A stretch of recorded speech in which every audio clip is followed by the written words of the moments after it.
this is our implementation of the toeplitz.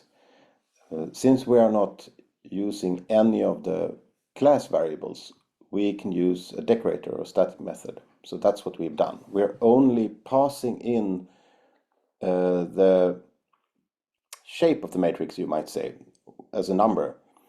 So if we pass in 10, for instance, we will have a 10 by 10 matrix. And here we build a matrix using this list comprehension.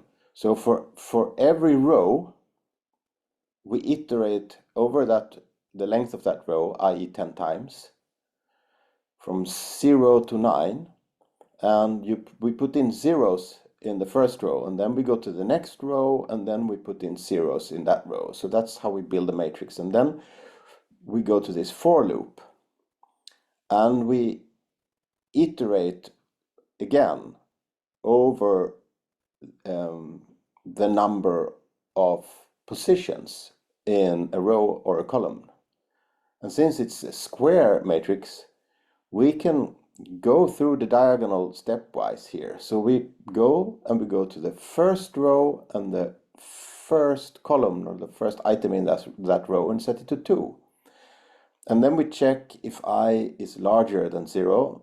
First time we skip this, only the first time, and then we jump back, and then now I is 1.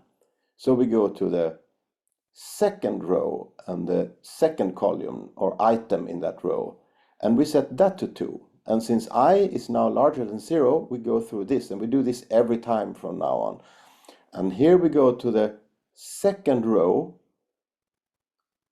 but since I is 1 and we have I minus 1, we go to the first item in the second row, and we set that to -1.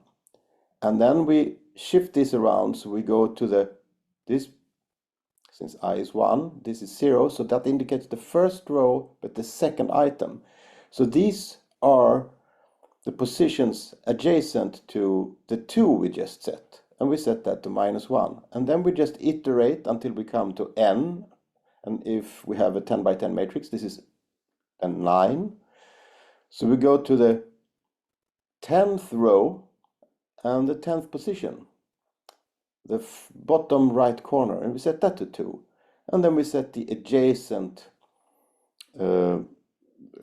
values to that 2. We set them also to -1, and then we go out, and we have built a shape that goes diagonally from where you have the value 2 from the top left corner and the value 2 all the way down to the bottom right corner, and the adjacent values are then set to -1.